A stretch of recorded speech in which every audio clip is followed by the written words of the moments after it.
I thank you, Mr. Speaker. I ask unanimous consent to revise and extend my remarks. Without objection, so ordered.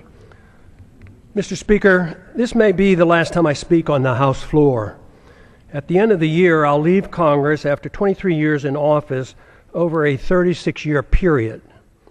My goals in 1976 were the same as they are today: promote peace and prosperity by a strict adherence to the principles of individual liberty. It was my opinion that the course of the U.S. embarked on in the latter part of the 20th century would bring us a major financial crisis and engulf us in a foreign policy that would overextend us and undermine our national security. To achieve these goals, I sought the government would have had to shrink in size and scope, reduce spending, change the monetary system, and reject the unsustainable costs of policing the world and expanding the American empire. The problems seem to be overwhelming and impossible to solve, yet from my viewpoint, just following the constraints placed on the federal government by the Constitution would have been a good place to start. Just how much did I accomplish? In many ways, according to conventional wisdom, my off and on career in Congress from 1976 to 2012 accomplished very little. No name legislation, no name federal buildings or highways, thank goodness. In spite of my efforts, the government has grown exponentially, taxes remain excessive, and the prolific increase of incomprehensible regulations continues. Wars are constant and pursued without congressional declaration. Deficits rise to the sky. Poverty is rampant, and dependency on the federal government is now worse than any time in our history. All this with minimal concerns for the deficits and unfunded liabilities that common sense tells us cannot go on much longer. A grand but never mentioned bipartisan agreement allows for the well-kept secret that keeps the spending going. One side doesn't give up 1 penny on military spending, the other side doesn't give up 1 penny on welfare spending, while both sides support the bailouts and the subsidies for the banking and the corporate elite. And the spending continues as the economy weakens and the downward spiral continues. As the government continues fiddling around, our liberties and our wealth burn in the flames of a foreign policy that makes us less safe. The major stumbling block to real change in Washington is the total resistance to admitting that the country is broke. This has made compromising just to agree to increase spending inevitable, since neither side has any intention on cutting spending. The country and the Congress will remain divisive since there's no loot left to divvy up. Without this recognition, the spenders in Washington will continue to march toward a fiscal cliff much bigger than the one anticipated this coming January. I've thought a lot about why those of us who believe in liberty as a solution have done so poorly in convincing others of its benefits. If liberty is what we claim it is, the principle that protects all personal, social, and economic decisions necessary for maximum prosperity and the best chance for peace, it should be an easy sell. Yet history has shown that the masses have been quite receptive to the promises of authoritarians, which are rarely, if ever, fulfilled. Should we have authoritarianism or liberty? If authoritarianism leads to poverty and war and less freedom for all individuals and is controlled by rich special interests, the people should be begging for liberty. There certainly was a strong enough sentiment for more freedom at the time of our founding that motivated those who were willing to fight in the revolution against the powerful British government. During my time in Congress, the appetite for liberty has been quite weak. The understanding of its significance negligible. Yet the good news is that compared to 1976, when I first came to Congress, the desire for more freedom and less government in 2012 is much greater and growing, especially in grassroots America. Tens of thousands of teenagers and college-age students are, with great enthusiasm, welcoming the message of liberty. I have a few thoughts as to why the people of a country like ours, once the freest and most prosperous, allowed the conditions to deteriorate to the degree that they have. Freedom, private property, and enforceable voluntary contracts generate wealth.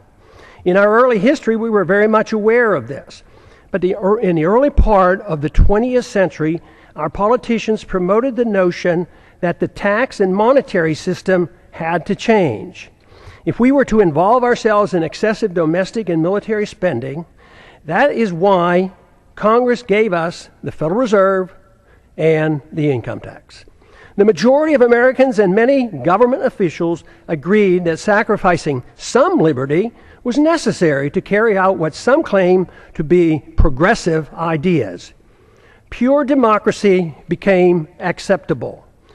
They failed to recognize that what they were doing was exactly opposite of what the colonists were seeking when they broke away from the British. Some complain that my arguments make no sense, since great wealth and the standard of living improved for many Americans over the last 100 years, even with these new policies. But the damage to the market economy and the currency has been insidious and steady. It took a long time to consume our wealth, destroy the currency, and undermine productivity, and get our financial obligations to a point of no return. Confidence sometimes lasts longer than deserved. Most of our wealth today depends on debt. The wealth that we enjoyed and seemed to be endless allowed concern for the principle of a free society to be neglected. As long as most people believed the material abundance would last forever, worrying about protecting a competitive, productive economy and individual liberty seemed unnecessary. The age of redistribution. This neglect ushered in an age of redistribution of wealth by government, kowtowing to any and all special interests, except for those who just wanted to be left alone. That is why today, money in politics far surpasses money currently going into research and development and productive entrepreneurial efforts. The material benefits became more important than the understanding and promoting the principles of liberty and a free market. It is good that material abundance is a result of liberty, but materialism is all that we care. If materialism is all that we care about, problems are guaranteed. The crisis arrived because the illusion that wealth and prosperity would last forever has ended. Since it was based on debt and a pretense that debt can be papered over by an out-of-control fiat monetary system, it was doomed to fail. We have ended up with a system that doesn't produce enough even to finance the debt, and no fundamental understanding of why a free society is crucial to reversing these trends. If this is not recognized, the recovery will linger for a long time. Bigger government, more spending, more debt, more poverty for the middle class, and a more intense scramble by the elite special interests will continue. We need an intellectual awakening. Without an intellectual awakening, the turning point will be driven by economic law. A dollar crisis will bring the current out-of-control system to its knees. If it's not accepted that big government, fiat money, ignoring liberty, central economic planning, welfareism, and warfareism caused our crisis, we can expect a continuous and dangerous march toward corporatism and even fascism, with even more loss of our liberties. Prosperity for a large middle class, though, will become an abstract dream. This continuous move is no different than what we have seen in how our financial crisis of 2008 was handled. Congress first directed, with bipartisan support, bailouts for the wealthy. Then it was the Federal Reserve with its endless quantitative easing. If at first it doesn't succeed, try again. QE1, QE2, QE3, and with no results, we try QE indefinitely. That is, until it too fails. There is a cost to all of this, and let me assure you, delaying the payment is no longer an option. The rules of the market will extract its pound of flesh, and it won't be pretty. The current crisis elicits a lot of pessimism, and the pessimism adds to less confidence in the future. The two feed on themselves, making our situation worse. If the underlying cause of the crisis is not understood, we cannot solve our problems. The issue of warfare and welfare, deficits, inflationism and corporatism, bailouts and authoritarianism cannot be ignored. By only expanding these policies, we cannot expect good results. Everyone claims support for freedom, but too often it's for one's own freedoms and not for others. Too many believe that there must be limits on freedom. They argue that freedom must be directed and managed to achieve fairness and equality, thus making it acceptable to curtail through force certain liberties. Some decide what and whose freedoms to be limited. These are the politicians whose goal in life is power. Their success depends on gaining support from special interests. We don't need more isms. The great news is the answer is not to be found in more isms. The answers are to be found in more liberty, which costs so much less. Under these circumstances, spending goes down, wealth production goes up, and the quality of life improves. Just this recognition, especially if we move in this direction, increases optimism, which in itself is beneficial. The follow-through with sound policies are required, which must be understood and supported by the people. But there is good evidence that the generation coming of age at the present time is supportive of moving in the direction of more liberty and self-reliance. The more this change in direction and the solutions become known, the quicker will be our return to optimism. Our job for those of us who believe that a different system than the one that we had for the last 100 years has driven us to this unsustainable crisis is to be more convincing that there is a wonderful, uncomplicated, and moral system that provides the answers. We had a taste of it in our early history. We need not give up on the notion of advancing this cause. It worked, but we allowed our leaders to concentrate on the material abundance that freedom generates while ignoring freedom itself. Now we have neither, but the door is open out of necessity for an answer. The answer available is based on the Constitution, individual liberty, in prohibiting the use of government force to provide privileges and benefits to all special interests. After over 100 years, we face a society quite different from the one that was intended by the founders. In many ways, their efforts to protect future generations with the Constitution from this danger has failed.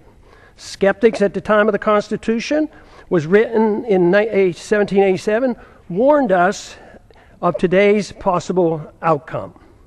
The insidious nature of the erosion of our liberties and the reassurance our great abundance gave us allowed the process to evolve into a dangerous period in which we now live. Dependency on government largesse. Today, we face a dependency on government largesse for almost every need. Our liberties are restricted and government operates outside the rule of law, protecting and rewarding those who buy or coerce government into satisfying their demands. Here are a few examples. Undeclared wars are commonplace. Welfare for the rich and poor is considered an entitlement. The economy is overregulated, overtaxed, and grossly distorted by a deeply flawed monetary system. Debt is growing exponentially.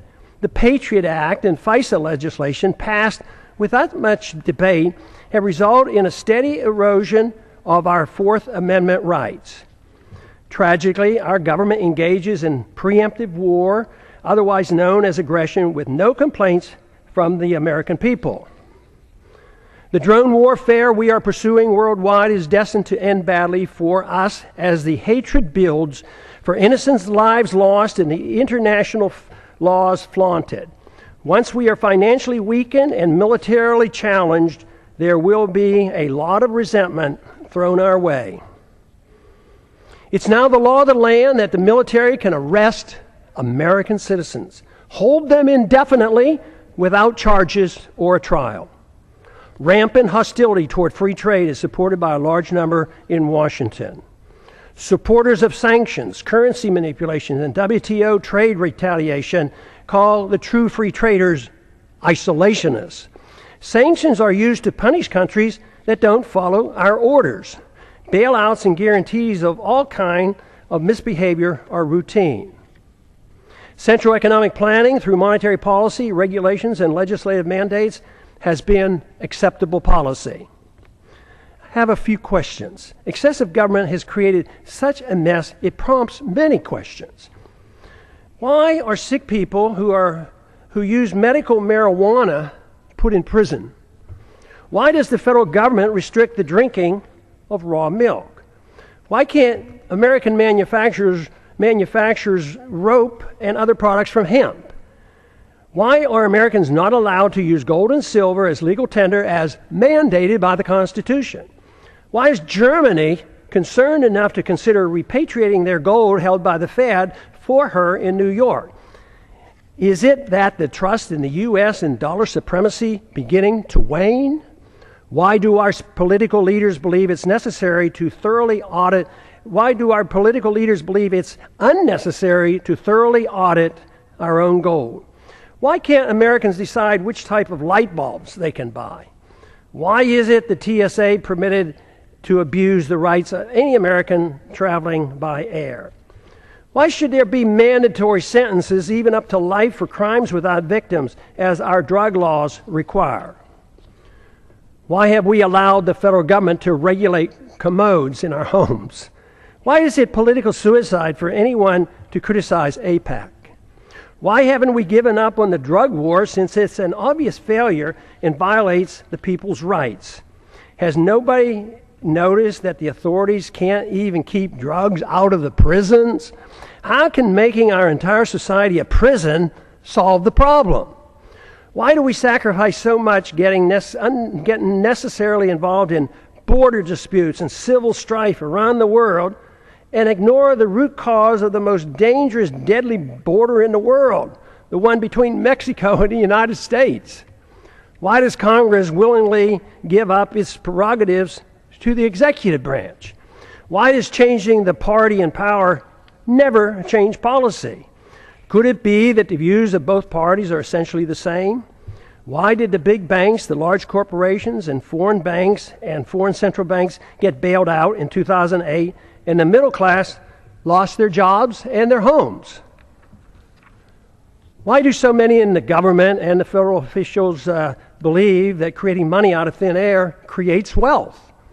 Why do so many accept the deeply flawed principle that government bureaucrats and politicians can protect us from ourselves without totally destroying the principle of liberty?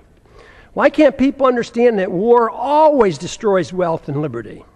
Why is there so little concern for the executive order that gives the president authority to establish a kill list, including American citizens, of those targeted for assassination?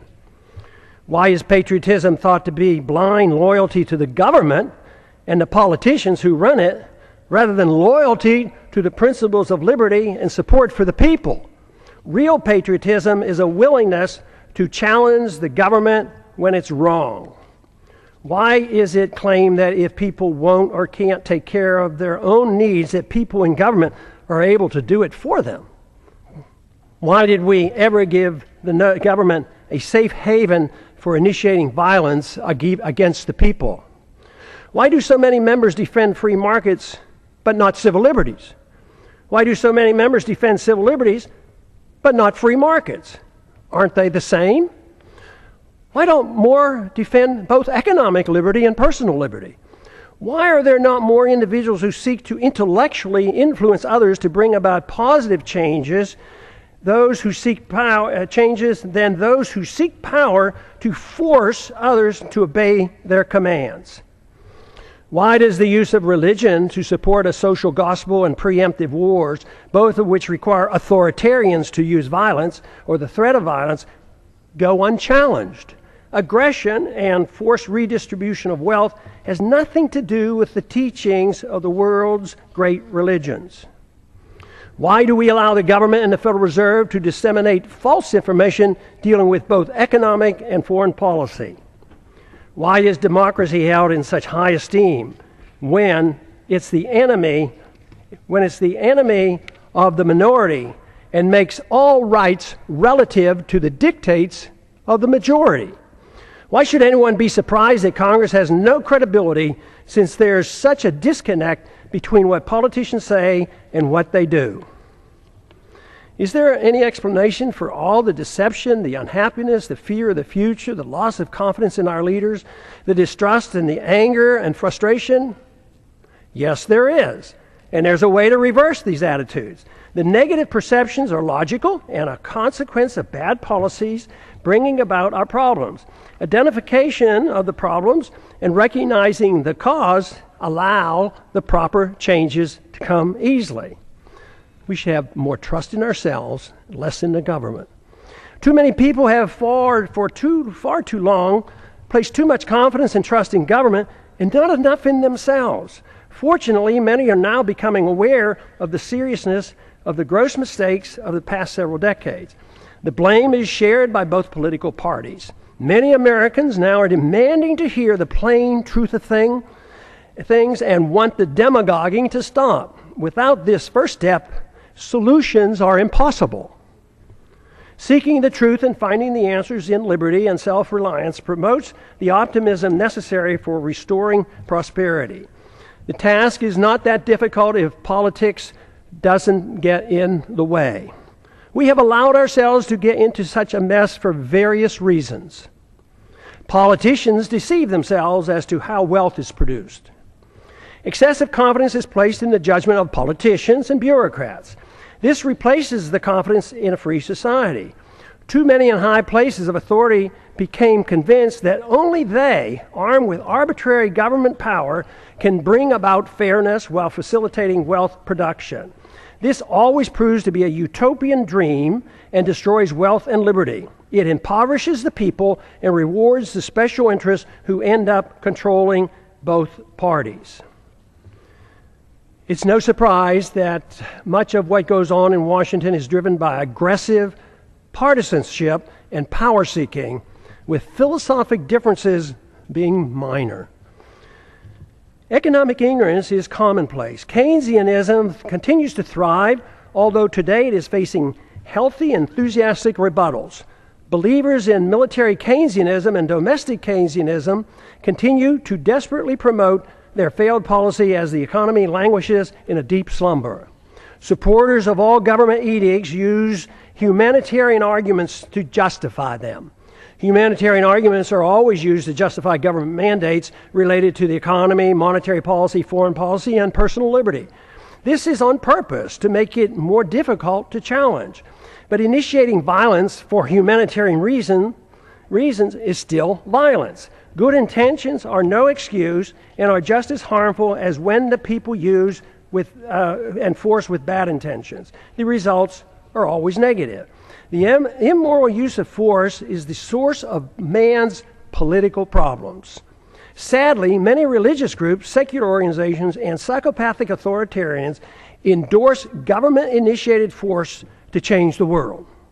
Even when the desired goals are well-intentioned, or especially when they're well-intentioned, the results are dismal. The good results sought never materialize. The new problems created require even more government force as a solution. The net result is institutionalizing government-initiated violence and morally justifying it on humanitarian grounds.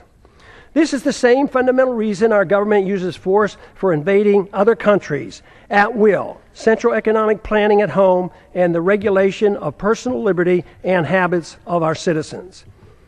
It is rather strange that unless one has a criminal mind and no respect for other people and their property, no one claims it's permissible to go into one's neighbor's house and tell them how to behave, what they can eat, smoke, and drink, or how to spend their money.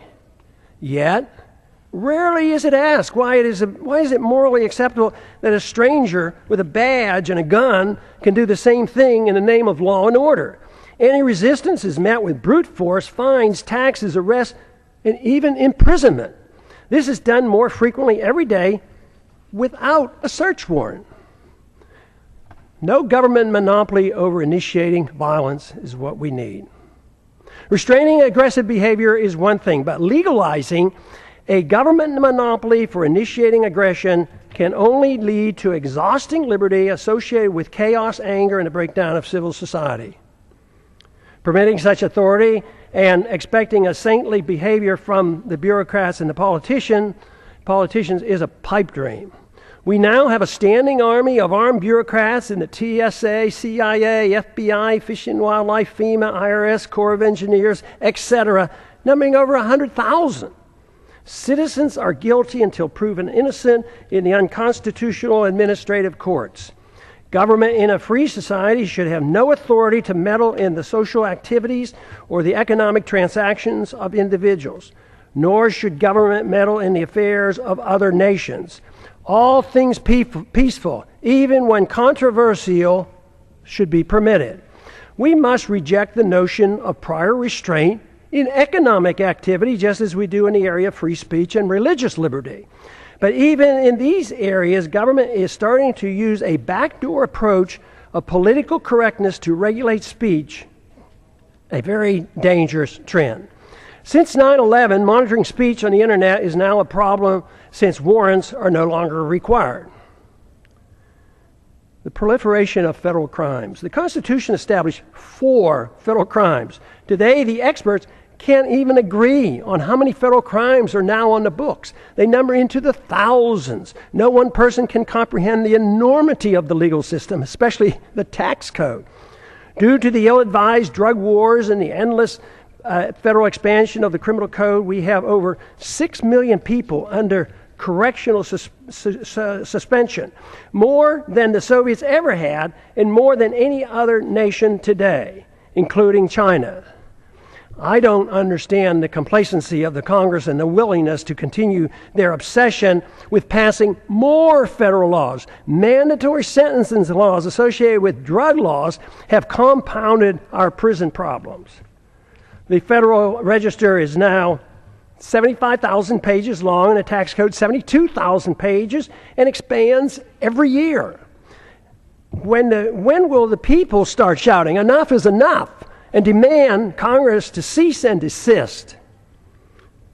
What we should be doing is achieving liberty. Liberty can only be achieved when government is denied the aggressive use of force. If one seeks liberty, a precise type of government is needed. To achieve it, more than lip service is required. There are 2 choices available. 1, a government designed to protect liberty is a natural right as its sole objective. The people are expected to care for themselves and reject the use of any force for interfering with another person's liberty. Government is given a strictly limited authority to enforce contracts, property ownerships, settle disputes, and defend against foreign aggression.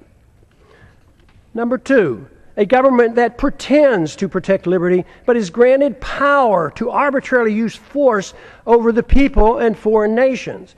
Though the grant of power many times is meant to be small and limited, it inevitably metastasizes into an omnipotent political cancer. This is the problem for which the world has suffered throughout the ages. Though meant to be limited, it nevertheless is a 100% sacrifice of the principle that would-be tyrants find irresistible. It is used vigorously, though incrementally and insidiously.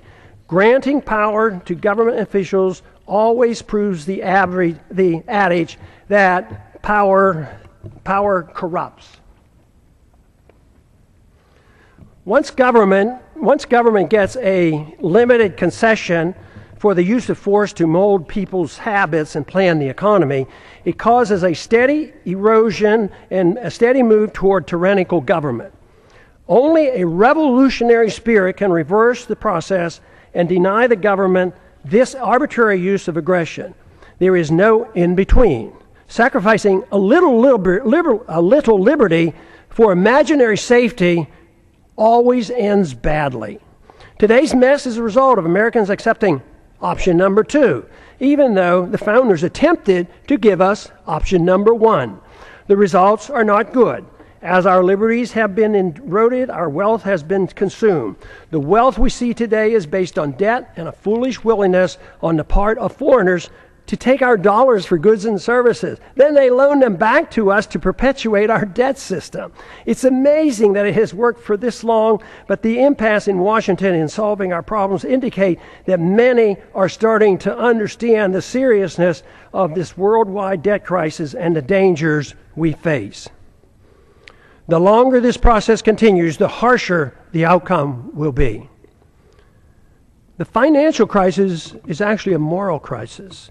Many are acknowledging that a financial crisis looms, but few understand it's in reality a moral crisis.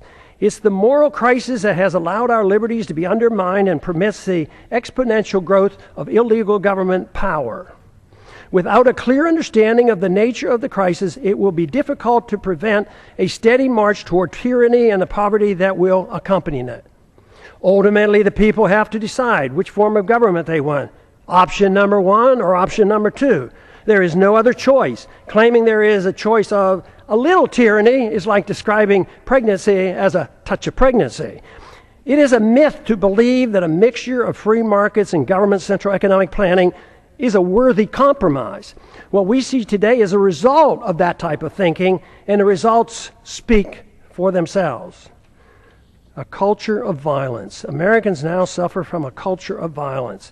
It is easy to reject the initiation of violence against one's neighbor, but it's ironic that the people arbitrarily and freely anoint government officials with monopoly power to initiate violence against the American people, practically at will.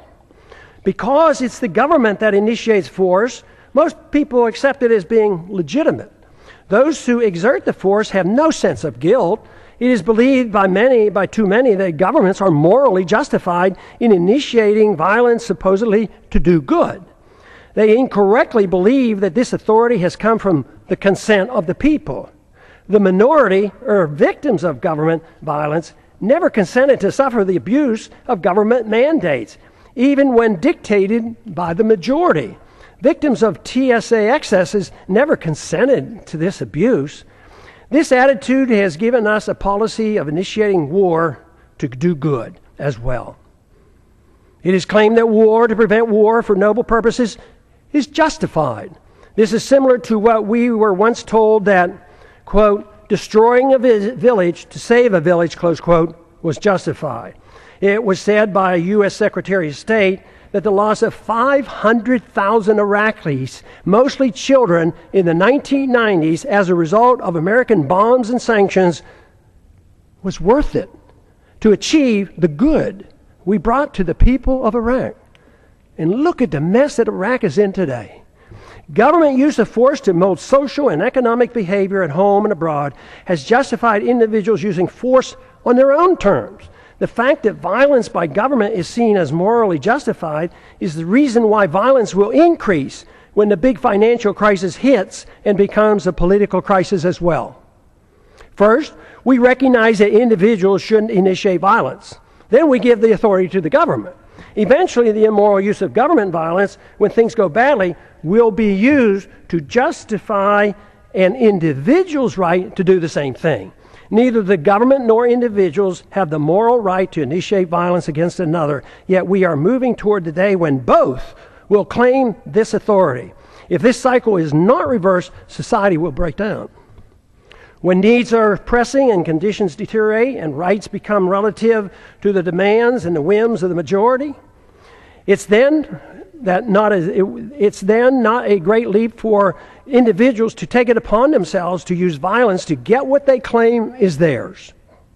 As the economy deteriorates and the wealth discrepancy increase, as they already are occurring, violence increases as those in need take it in their own hands to get what they believe is theirs.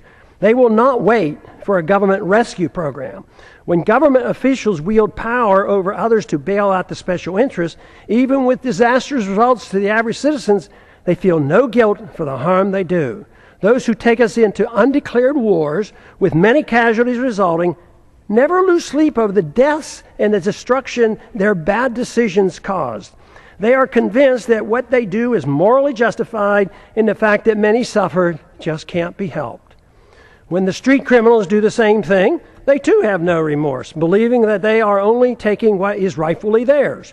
All moral standards become relative, whether it's bailouts, privileges, government subsidies, or benefits for some from inflating a currency. It's all part of a process justified by a philosophy of forced redistribution of wealth.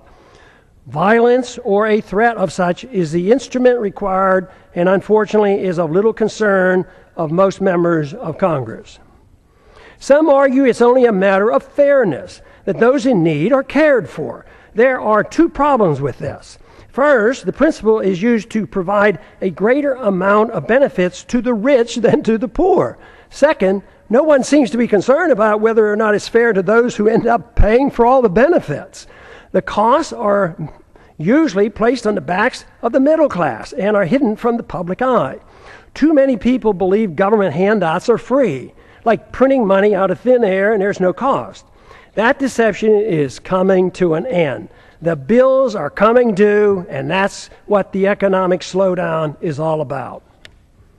Sadly, we have become accustomed to living with the illegitimate use of force by government. It is the tool for telling the people how to live, what to eat and drink, what to read, and how to spend their money. To develop a truly free society, the issue of initiating force must be understood and rejected. Granting to government even a small amount of force is a dangerous concession. Limiting government excesses versus a virtuous moral people. Our Constitution, which was intended to limit government power and abuse, has failed. The founders warned that a free society depends on a virtuous and moral people. The current crisis reflects that their concerns were justified. Many politicians and pundits are aware of the problems we face, but spend all their time in trying to reform government. The sad part is that the suggested reforms almost always leads to less freedom, and the importance of a virtuous and moral people is either ignored or not understood.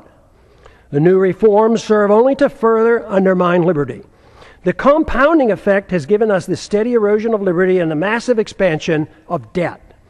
The real question is, if it is liberty we seek, should most of the emphasis be placed on government, reform, or trying to understand what a virtuous and moral people means and how to promote it? The Constitution has not prevented the people from demanding handouts for both rich and poor in their efforts to reform the government, while ignoring the principles of a free society. All branches of our government today are controlled by individuals who use their power to undermine liberty and enhance the welfare warfare state, and frequently their own wealth and power. If the people are unhappy with the government performance, it must be recognized that government is merely a reflection of an immoral society that rejected a moral government of constitutional limits on power and love of freedom. If this is the problem, all the tinkering with thousands of pages of new laws and regulations will do nothing to solve the problem. It is self-evident that our freedoms have been severely limited, and the apparent prosperity we still have is nothing more than leftover wealth from a previous time. This fictitious wealth based on debt and benefits from a false trust in our currency and credit will play havoc with our society when the bills come due. This means that the full consequence of our lost liberties is yet to be felt. But that illusion is now ending. Reversing a downward spiral depends on accepting a new approach. Expect the rapidly expanding homeschooling movement to play a significant role in the revolutionary reforms needed to rebuild a free society with constitutional protections. We cannot expect a federal government-controlled school system to provide the intellectual ammunition to combat the dangerous growth of government that threatens our liberties. The internet will provide the alternative to the government media complex that controls the news and most political propaganda. This is why it's essential that the internet remains free of government regulation. Many of our religious institutions and secular organizations support greater dependency on the state by supporting war, welfare, and corporatism, and ignore the need for a virtuous people. I never believed that the world or our country could be made more free by politicians if the people had no desire for freedom. Under the current circumstances, the most we can hope to achieve in the political process is to use it as a podium to reach the people, to alert them of the nature of the crisis and the importance of their need to assume responsibility for themselves. If it is liberty that they truly seek, without this, a constitutionally protected free society is impossible. If this is true, our individual goal in life ought to be for us to seek virtue and excellence and recognize that self-esteem and happiness only comes from using one's natural ability in the most productive manner possible, according to one's own talents. Productivity and creativity are the true source of personal satisfaction. Freedom and not dependency provides the environment needed to achieve these goals. Government cannot do this for us. It only gets in the way. When the government gets involved, the goal becomes a bailout or a subsidy, and these cannot provide a sense of personal achievement. Achieving legislative power and political influence should not be our goal. Most of the change, if it is to come, will not come from the politicians, but rather from individuals, family, friends, intellectual leaders, and our religious institutions. The solution can only come from rejecting the use of coercion, compulsion, government commands, and aggressive force to mold social and economic behavior.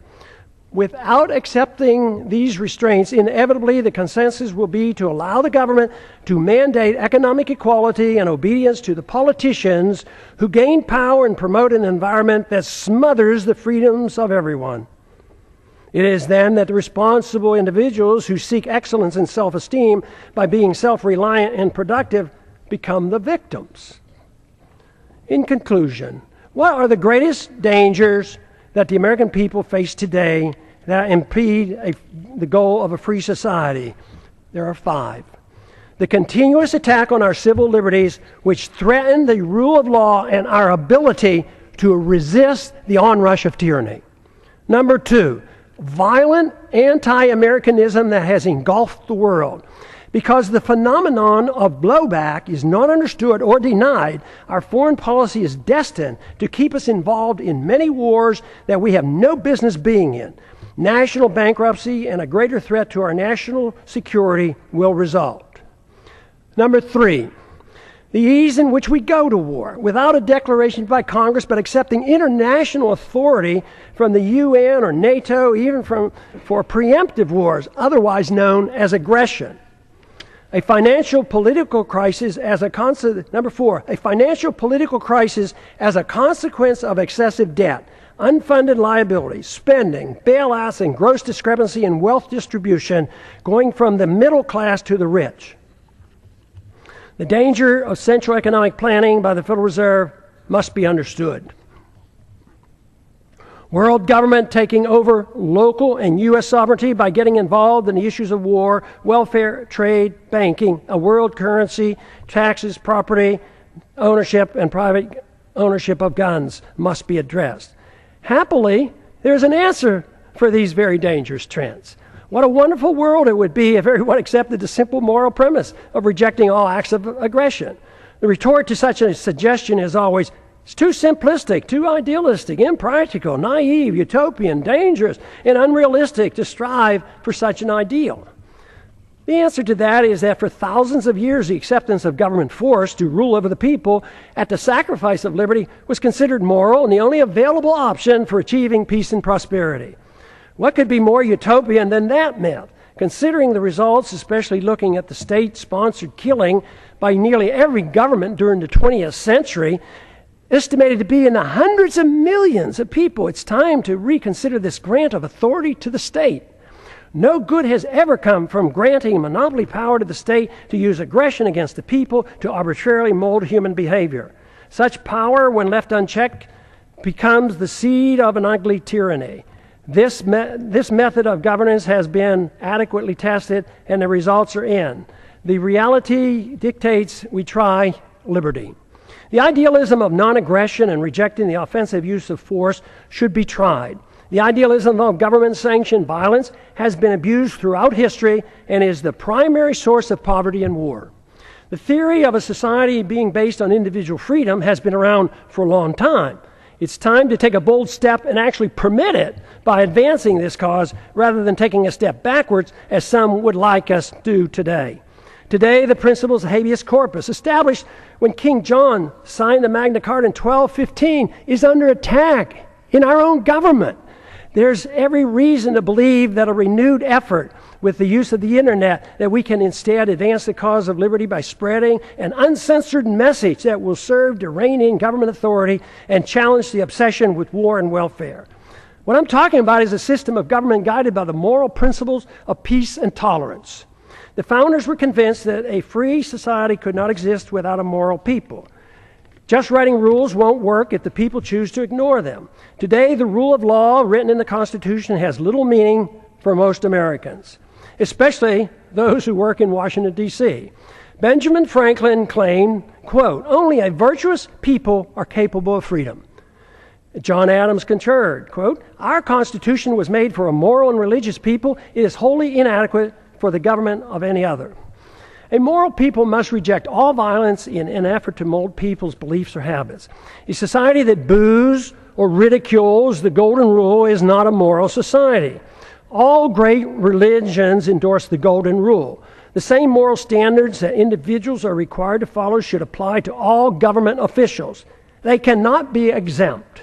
The ultimate solution is not in the hands of the government. The solution falls on each and every individual with guidance from family, friends, and community. The number one responsibility for each of us is to change ourselves with hope that others will follow. This is of greater importance than the working on changing the government. That is secondary to promoting a virtuous society. If we can achieve this, then the government will change. It doesn't mean that political action or holding office has no value. At times, it does nudge policy in the right direction. But what is true is that when seeking office is done for personal aggrandizement, money, or power, it becomes useless if not harmful. When political action is taken for the right reasons, it's easy to understand why compromise should be avoided. It's also become clear why progress is best achieved by working with coalitions, which bring people together without anyone sacrificing his principles. Political action, to be truly beneficial, must be directed toward changing the hearts and minds of the people, recognizing that it's virtue and morality of the people that allow liberty to flourish. The Constitution or moral laws per se have no value if the people's attitudes aren't changed. To achieve liberty and peace, two powerful human emotions have to be overcome. Number one is envy, which leads to hate and class warfare. Number two is intolerance, which leads to bigoted and judgmental policies. These emotions must be replaced with a much better understanding of love, compassion, tolerance, and free market economics. Freedom, when understood, brings people together. When tried, freedom is popular. The problem we have faced over the years has been that economic interventionists are swayed by envy, whereas social interventionists are swayed by intolerance or of habits and lifestyles. The misunderstanding that tolerance is an endorsement of certain activity motivates many to legislate moral standards which should only be set by individuals making their own choices. Both sides use force to deal with these misplaced emotions. Both are authoritarians. Neither endorses voluntarism. Both views ought to be rejected. I have come to one firm conviction after these many years of trying to figure out the plain truth of things. The best chance for achieving peace and prosperity for the maximum number of people worldwide is to pursue the cause of liberty. If you find this to be a worthwhile message, spread it throughout the land. And I yield back the balance of my time. Back.